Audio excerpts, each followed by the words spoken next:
Hello there. I'm Scotty, and you're not. And it's time to look at part 2 of the Fear Street trilogy. Fear Street, 1978. This is a Friday the 13th camp slasher kind of version of the story. And we go back to 1978 and we find out how the massacre at Camp Nightwing in 1978 happened. Oh, yeah. Excuse me.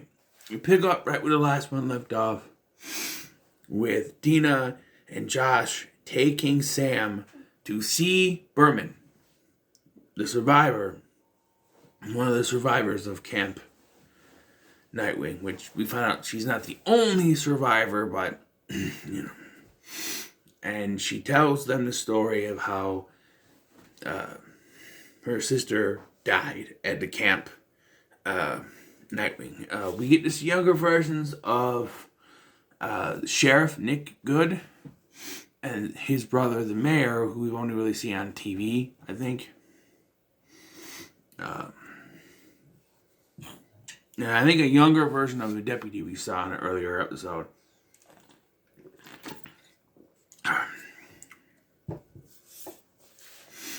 Several other characters.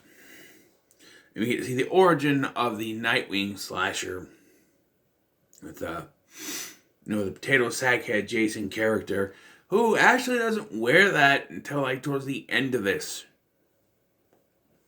Okay. Now I don't understand why he's wearing it when he comes back. I guess because he sort of, quote unquote, died, was stopped while wearing it. I don't know. The one thing I want to point out is that they try to make it a mystery of who C. Berman is, because we follow two characters, the sisters Ziggy and Cindy. So we're supposed to believe that C. Berman is Cindy.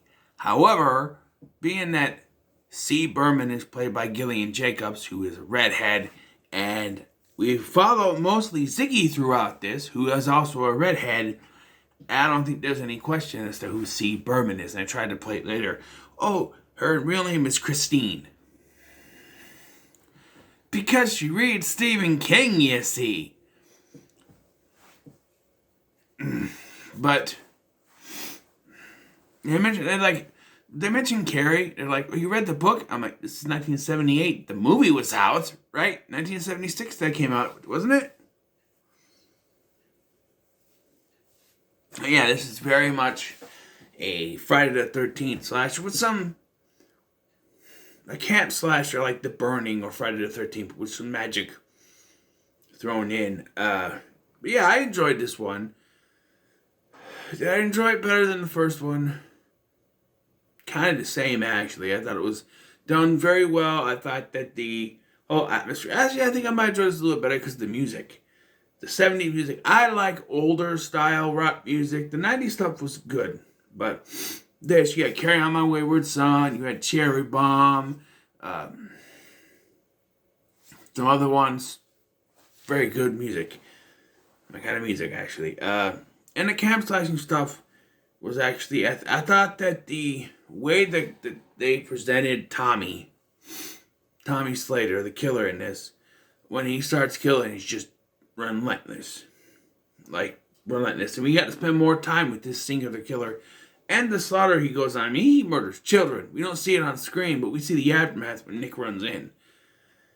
Yikes. But I will say that what takes away from this is that you know who the survivors are going to be. You know that C. Berman's going to survive, and if you're smart enough to figure out that she's Ziggy, you know she's dead, and you know Cindy's going to die.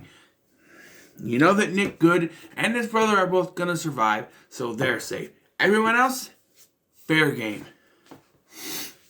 Except for one of them who is the...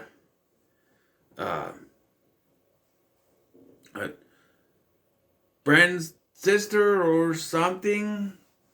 I don't remember. I don't know. But someone's mom's sister,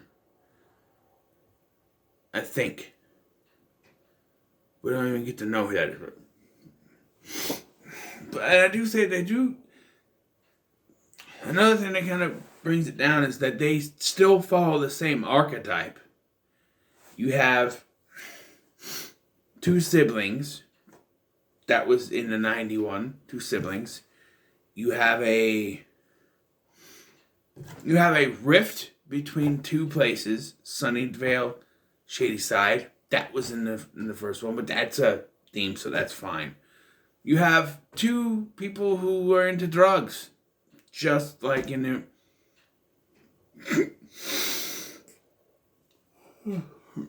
yeah, it's like in the first part. It's a little late. I'm usually in bed by now, but yeah, it's a little following the template, but it's fine. They also explore the Sarah Fier angle. We see a nurse, Nurse Lane, who was seen in part one, actually, when they hand off the babysitters to her. And the problem I have is that they didn't make her look any older there or any younger here. I figured they'd recast her, but it's the same actress. And she didn't look any older in part one than she did here. So, this was 1978, and the actress is 44 years old. So you think she would, 1978, this is 1994, she'd be in her 60s, maybe. I don't know. But I liked the actors and actresses in this. I thought they did a pretty good job. I like the actor who played Tommy specifically. Like, he acts normal, and then he starts to feel the thing coming in. You can tell that there's something, he's very good at that. And then when he becomes that killer, oh boy. I gotta say, I didn't care for, the bashing of Ziggy right away. Just, why are they doing this? They call her the witch. They try to hang her to try to burn her. And it's just and, they let Nick's brother be the one to punish her. Say, oh, you're out. You're kicked out. I'm like, but why would they, didn't Nick come across them trying to burn her? Why would he let his brother, who was involved in it, make the decision? It just, I don't know, it baffles me. There's something with Sheriff Good, too. Now, I kind of thought about it in the first one. There's something with him. Because here, he's played as if he's a love interest for Ziggy, but then at the end, she tells him, hey, this witch is real. And he even says that he believes her, but then he tells the cops, just Tommy Slater went crazy. So there's something with him, he doesn't believe her, or what, I don't know. But, yeah, I like the atmosphere that this gives. I like it so they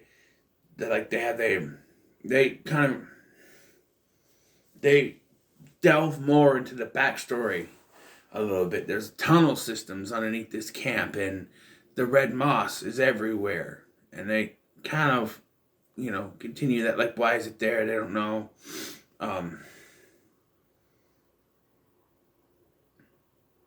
But yeah, it is kind of certain characters aren't going to make it out, and certain characters are, and every character you expect not to make it. There's just characters that just die. I'm like, okay, yeah. Big massacre, and being as she's all alone and has no friends, Ziggy probably loses everyone, except for Sheriff Nick, because we know he survives. And we see how he got his limp, as we've seen it in the first part. He has a limp because he got chopped in the leg, and I guess they must have had some permanent nerve damage in that leg, like Dewey in the Scream franchise. Just got the DVDs, by the way. So I can show 3 and 4 to my son. Because we were watching them, and then we couldn't find 3 or 4. I found 4, but I bought them both anyway.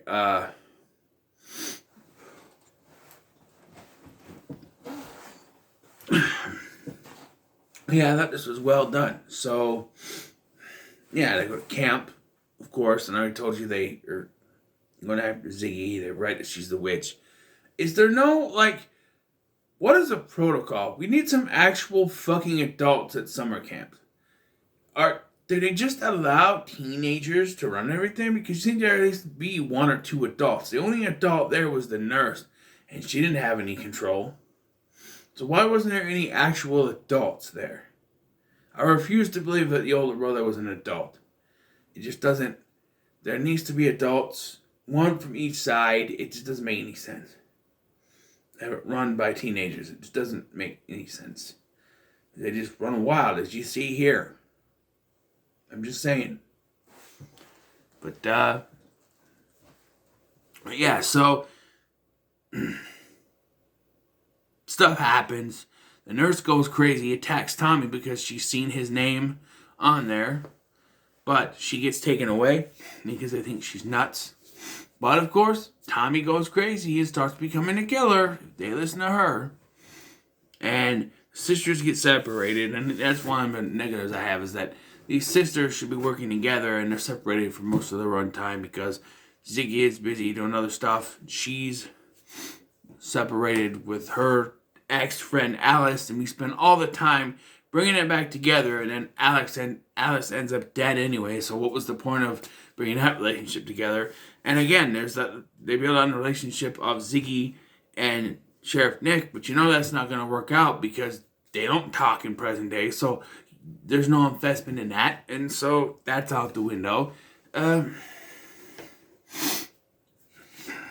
yeah, eventually the two teams, once the thing starts happening, everybody gets killed off. I do want to point out that there is no way Tommy could have found them in the outhouse. They go to the outhouse. Like, she goes to the outhouse and she finds that girl she trapped in there. The girl freaks out. I don't think she dies though. So is that the mom's sister or something? I think she gets out, doesn't she? I think. But then the guy from Halloween 2018, Oscar, comes in, and he's one of the counselors, and he comes in and he's helping her. But then Tommy shows up somehow, knows they're in there, chops off his head, and his body falls into the thing, and they all fall back down. And then they find another exit at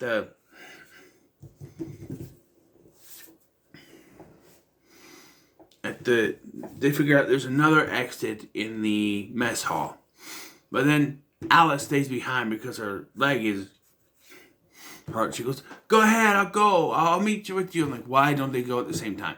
Because she has to stay back to figure out that the hand of Sarah Fear is there.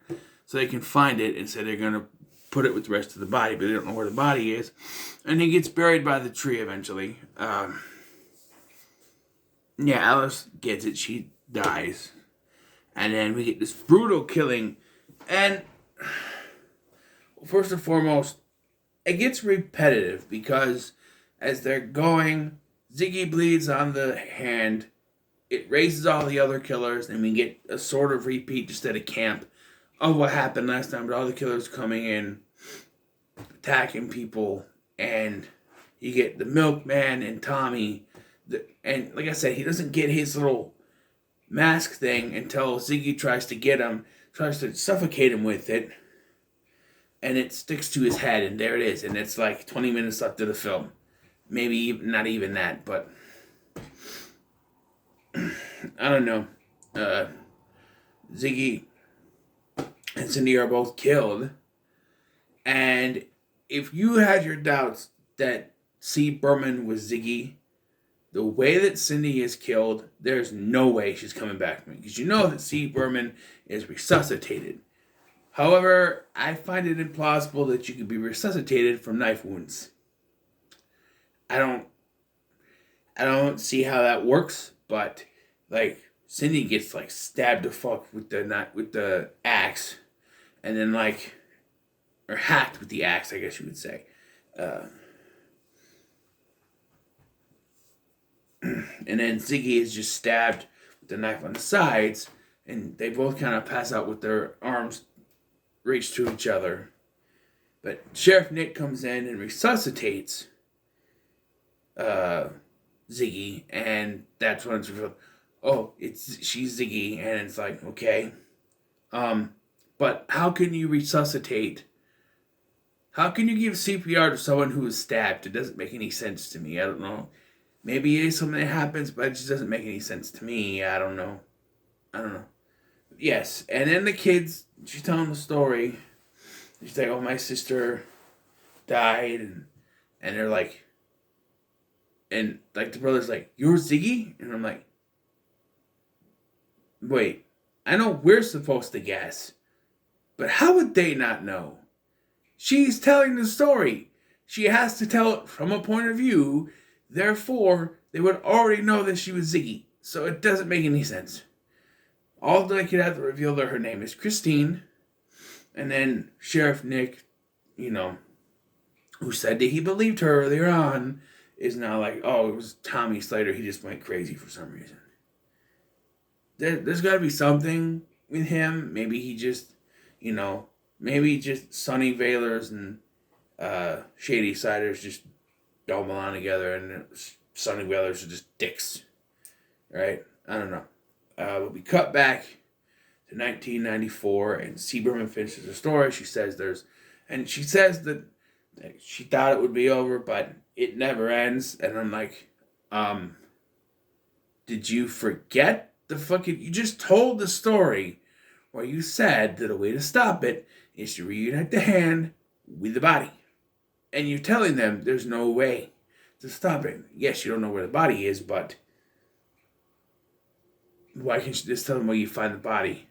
And he'd be like, well, we found the body.